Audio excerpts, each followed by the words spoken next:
Hello and welcome back to my channel. My name is Leela and I love to read queer and trans and feminist literary fiction. Today we're going to get into some summer reading. My TBR is Interesting Facts About Space by Emily Austin and Summer Fun by Jean Thornton. I have Summer Fun on hold from the Brooklyn Public Library and it should be coming through soon, so we can go pick that up together when it's ready. But I just cannot wait to dive into Interesting Facts About Space. I read We Could Be Rats recently and loved it so much and cried multiple times and am completely obsessed with it and wish I could read it again for the first time type of thing. Made my girlfriend read it. Like, I love this book so much. And then I read Gay Girl Prayers by Emily Austin and also loved it so much and cried multiple times. So I am just so excited to get into Interesting Facts About Space. It's actually a cozy, gloomy, rainy day today and I am so excited to just curl up and read.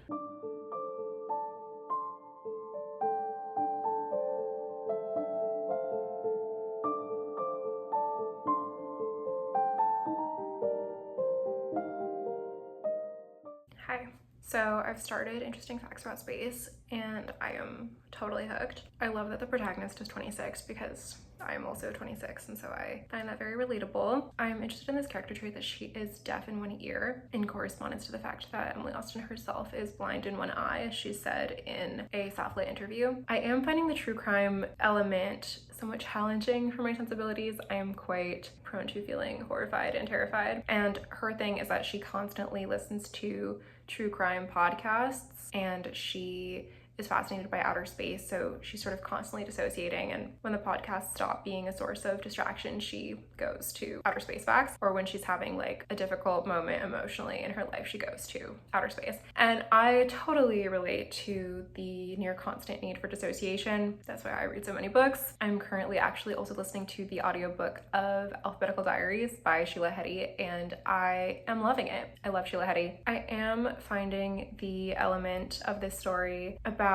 the estrangement from her father and her relationship with her half-sisters very devastating, but yeah, I'm totally hooked and I cannot wait to keep reading. I did also go on a little walk while listening to Alphabetical Diaries and scored this from the Little Free Library. It's a copy of I Have Never Known Men. I've seen this book talked about lately, but I am pretty scared to pick this up, honestly. The premise seems like exactly the type of thing that would deeply disturb and horrify me. It's like a classic feminist dystopian novel. I don't know that I would necessarily gravitate towards that because I feel like I'm living in a contemporary feminist dystopia, and I honestly almost didn't take it like for those reasons, but then I saw this design and it was over for me. So this will now be added to the collection.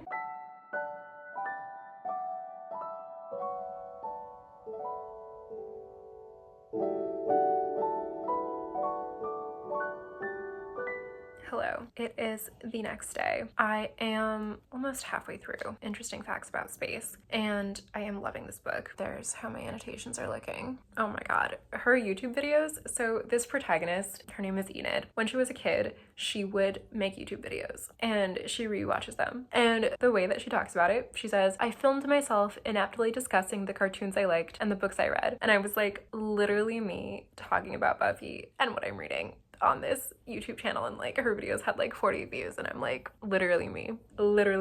I love it.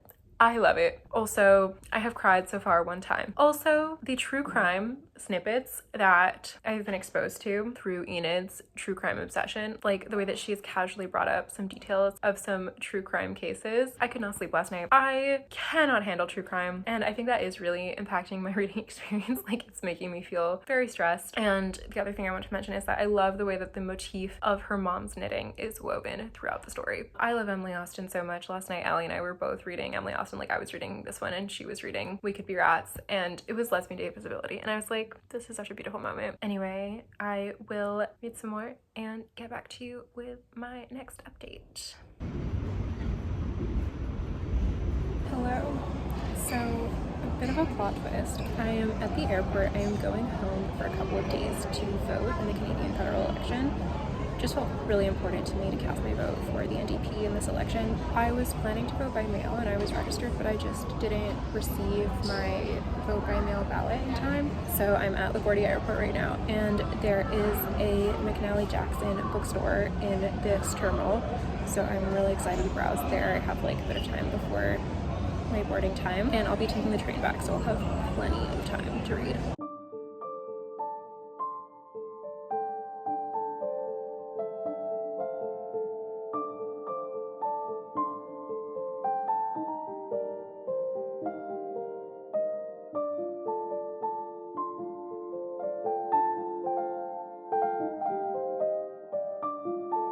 Amy's like, I love my life. I show gratefulness every day. Hello, it is the next day. I made it to Montreal. I'm here at my friend Esme's beautiful apartment. I voted. It did not change the outcome of the election, but I'm really glad that I did. And I finished the audiobook of Alphabetical Diaries at the airport, and I loved it. It was like the perfect book for me right now. I found it really resonant and inspiring, and I just loved it so much. So that was like total 5-star read for me. I'm almost done Interesting Facts About Space. I'm really enjoying it as well. I'll let you know my thoughts when I finish the book. This morning I went to the library and wrote, and then I went to the cemetery and visited Leonard Cohen and my grandparents, and now Esme and I are gonna go to John and Quarterly to browse. So I'm really looking forward to that, and I'll talk to you soon.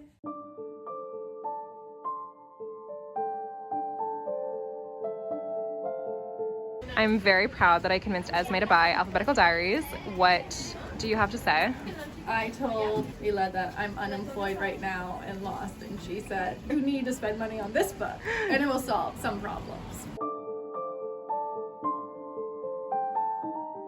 Hi, it is later. I just wanted to check in because I am taking the train back to New York tomorrow. I have like 25 pages left of Interesting Facts About Space. That's how my annotations are looking. And so I will probably finish this like tonight or tomorrow morning. And then for the train tomorrow, I brought Our Share of the Night by Mariana Enriquez. I've made it about 50 pages in, and I am looking forward to continuing it.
Hello, I am back home. I got back last night, and then I just had like a chill day today. I hung out with Alessandra, my girlfriend, in the morning, and then I went to the library and the park to read, which was really nice. On the way there, I found a copy of Green Dot in the Little Free Library, which was very exciting because this has been on my radar. I was truly so excited to score it. I am a bit weary though now that I've read the description, and it's about a girl who dates women who then has an affair with a man. I'm just like, why? But we'll see. We'll see.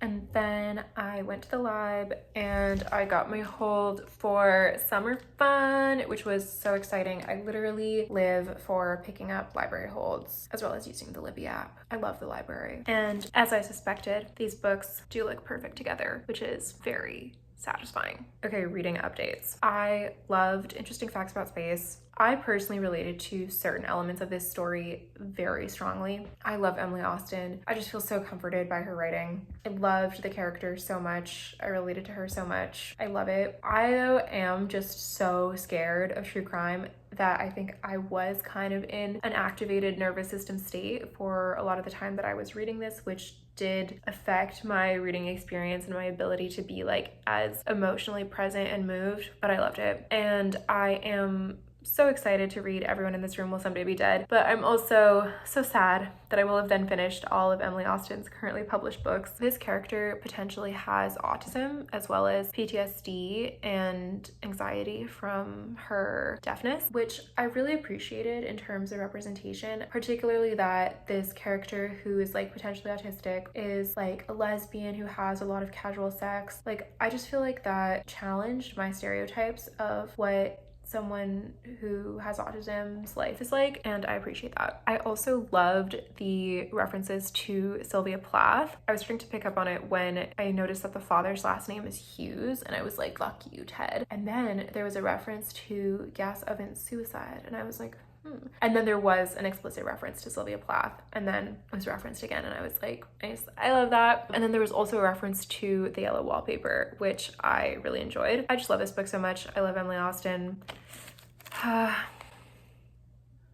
sad it's over. I love this book. I also got the audiobook of Dear Writer by Maggie Smith, which I was really excited about. I love Maggie Smith. I loved You Could Make This Place Beautiful. That book was really there for me at the exact right time when I was going through what felt like a divorce with my roommate at the time. And then I went to see Maggie Smith read at the Brooklyn Book Festival like 2 years ago, and I met her in the signing line and I asked for a selfie, and we took one, and we literally look like mother and daughter in it, and I love that so much. I really cherish that. And then I actually saw her again at an event at the Brooklyn Public Library last year, and there was a Q&A where like we were invited to write a question on a card, and I asked, do you have any advice for a 25-year-old aspiring writer who is broke and feeling discouraged? And she answered, and she had really great advice, and she was so sweet, and she was also like, we're all broke and discouraged, which was just such a great, honest answer, and I love that. I honestly think about that all the time. It was really comforting and made me feel a lot less alone. So I have been so looking forward to reading Dear Writer, and I'm really enjoying the audiobook. She reads it, and I love her voice. I find it so comforting and soothing. I would say that this book is very much in constellation with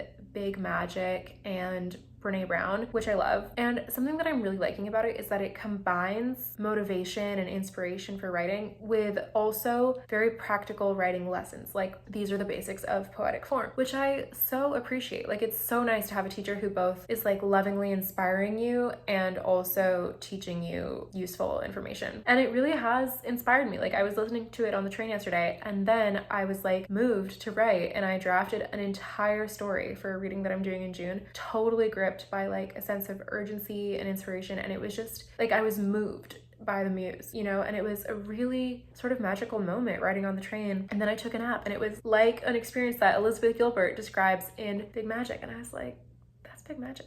And Maggie Smith also talks about being influenced by Sylvia Plath as a young writer, which I love. Okay, and then on the train, I actually ended up reading The Hunger Games. I have been wanting to read the prequels, and I didn't think that I was gonna reread the original trilogy, but then I was at my mom's house and my copies were there, and I was like, actually, I need to read The Hunger Games right now. And I brought it on the train, and ended up being absolutely perfect because they were taking the train through Pan Am, through the Appalachian Mountains from District 12 to the Capitol, and I was taking the train through the Adirondacks from Montreal to New York City, and it was like, it was stunning. Like, it was so aligned and so perfect. I loved that experience so much. And so I think what I'm actually gonna do is read the Hunger Games series and make a dedicated video about that. Hello, I'm back. I just wanted to come on and update you that I finished Dear Writer, and I loved it. I love Maggie Smith. I also started Summer Fun yesterday. I'm about halfway through, and I am really loving it. This protagonist is also 26, so I love that. It's like kind of about the Beach Boys. Anyway, I'll talk more about it later. I just wanted to give you that update. So yeah, I am loving this book. I ended up also getting it on audio and sort of going back and forth between the physical book and the audiobook, and sometimes tandem listening.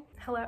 I finished Summer Fun, and I did love it. I actually had this on my TBR last summer when Andrea Lawler, author of my favorite book of all time, Paul Takes the Form of a Mortal Girl, which I'm actually re-listening to currently for the Ophelia House Book Club, talked about Summer Fun on their Substack, Pocket Hype, which is incidentally my favorite Substack of all time, and they also blurbed it. But anyway, I couldn't pick it up last summer, but I really believe that, like, as Doris Lessing wrote in The golden notebook. Like, you should never force yourself to read a book, because like the right books reveal themselves to you at the right time, and this ended up being the perfect time for me to read this book. So here is my book report. This is an epistolary novel. The protagonist, Gala, is writing letters to the lead singer of the Get Happies. First of all, there are really fun graphic elements in this book, like this discography, and then every chapter has one of these grayscale rainbows, which I find very deep. Okay, so the first section of my book report is vibes. So just here are some things that I noted that create a very magical vibe in this text. First of all, the protagonist reads tarot and does spells, and there are references to pentagram symbols. There's references to the Lady of the Lake. There's the perfect line, Mona is falling in with a crowd of sapphic vampires. I love that so much. There's a reference to the Olympia zine distro. There's a bumper sticker in California that says the lesser of two evils is still evil. They go on an American road trip, which really actually was reminding me in a great way of Nevada by Imogen Binnie, the trans novel. And in Nevada, the protagonist goes to Kellogg's Diner in Brooklyn, which inspired me to go to Kellogg's Diner in Brooklyn. And there's a reference to Tucson, Arizona, which reminded me of Susan Stryker. So the first theme that I was interested in is colonization. I started thinking about this when the protagonist referenced a tank top that said since 1492. And one of these buildings on the cover says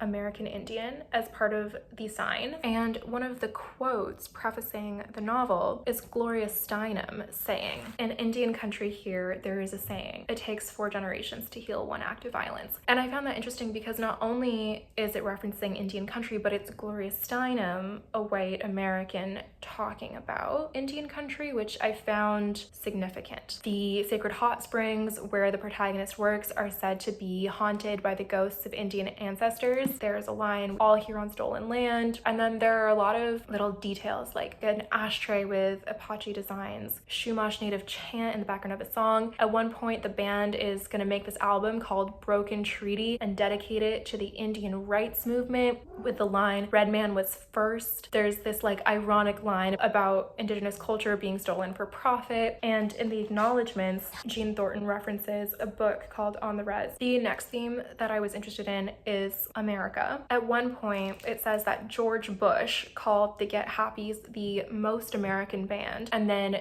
one of their songs was used in a Ronald Reagan campaign commercial. So there's a lot there. And at the end, the protagonist, as she's significantly revealing her backstory, which she has been withholding from the reader, building tension throughout the entire narrative, says, "I'm an American." And I feel like that speaks to this book in many ways being an exploration of America. Which brings me to the next theme that I was paying attention to, which is patriarchy. At one point, there's this scene where like a father brings this guy into his man shed where he's like showing him porn and guns, and he's like, "You have my blessing to court one of my daughters. Like, which of my daughters do you prefer?" So like ultimate masculinity moment, which I found really interesting in the context of this story. Kind of like when they have this like father-son steak dinner in The Chaser in Stag Dance. One of the brothers in the Get Happies, which is the sort of fictional Beach Boys-esque band in this story, Tom Happy, is said to be responsible for all the lyrics about rape culture, male gaze, and material acquisition. And then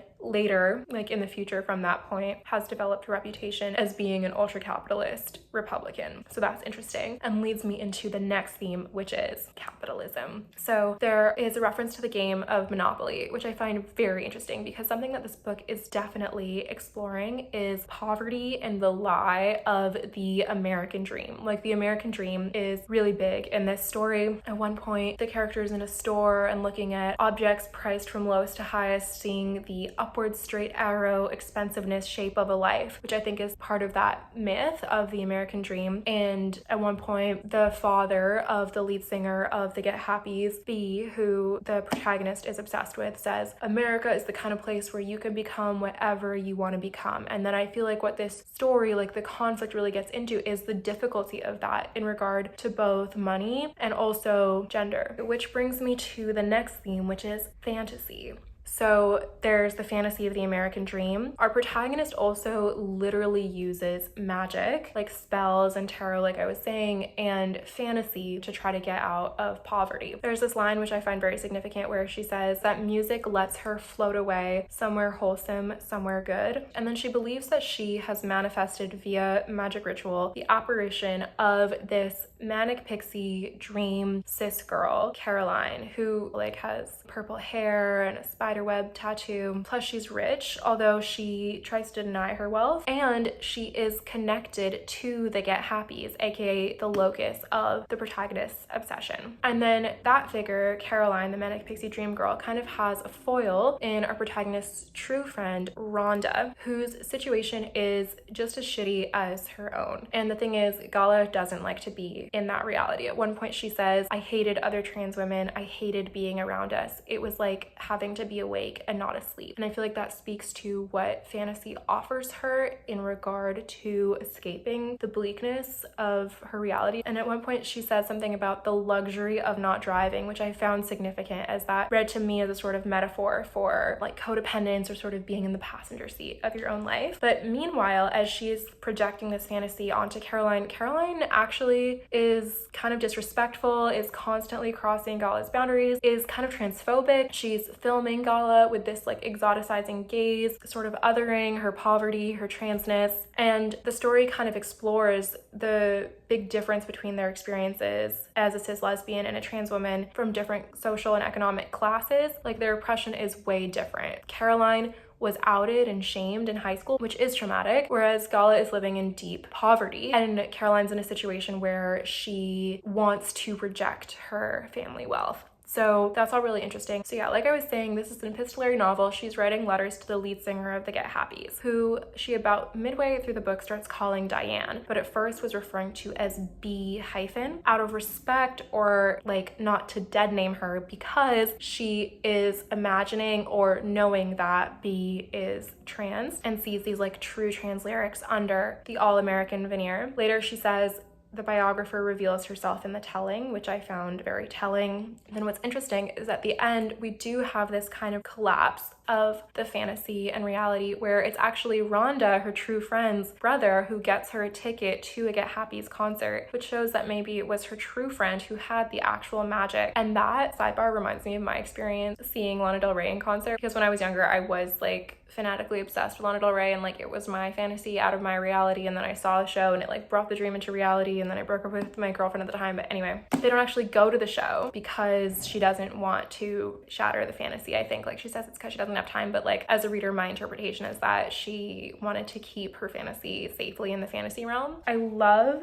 the rules of magic. She writes, you draw the signs, you clear the space, you invite in the archangels, you summon the powers you must summon, you ask them for what you want, you listen to what they ask of you in return, and then you decide what you can offer and what you can accept. And then finally, it is time for you to thank them, to allow them to go, to return to the world you have left, the one that you aren't at the center of, the one that moves whether you leave it or not. And I loved that being at the end of the book, because I felt like it kind of spoke to the writing process. And I think I read that Jane Thornton was working on this book for 10 years. And I get that, like I feel that, like those rules of magic to me feel like the process of writing a book, and the book as maybe a magical act of devotion or a spell. And then I love this. She says, the purpose of any magical action, Diane. Oh, and by the way, I love that Diana is also, you know, the moon goddess Diana, like that's perfect. The purpose of any magical action, Diane, is to perform the great work, to transform those heaps of dirt and money that surround us into something true. I love that so much, and this book really did that for me. Like this book made me feel transformed through art. Like I was depressed, I read this book, it moved me, I feel better, and that's magic. And then I loved that the acknowledgements were kind of full of familiar names, including Naomi Kanakia, who wrote The Default World. And I actually had a psychic experience when I went to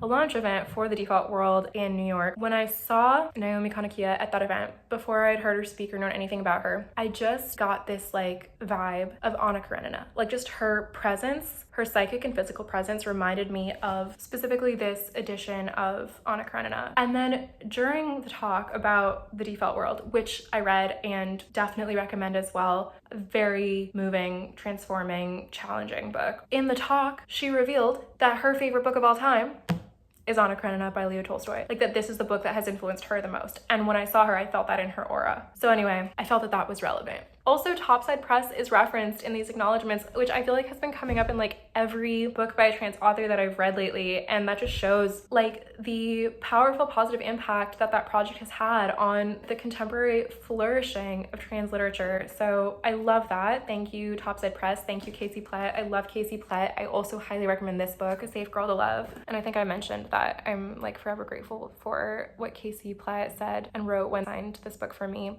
in New York. So just thank you, Casey Plett, for your writing and all that you do for the world. And thank you so much for watching this video. Comment a black flag emoji for Pride Month if you made it to the end, or let me know what you're reading this summer. I would truly love to know. And don't forget to like and subscribe, and I will see you in my next video.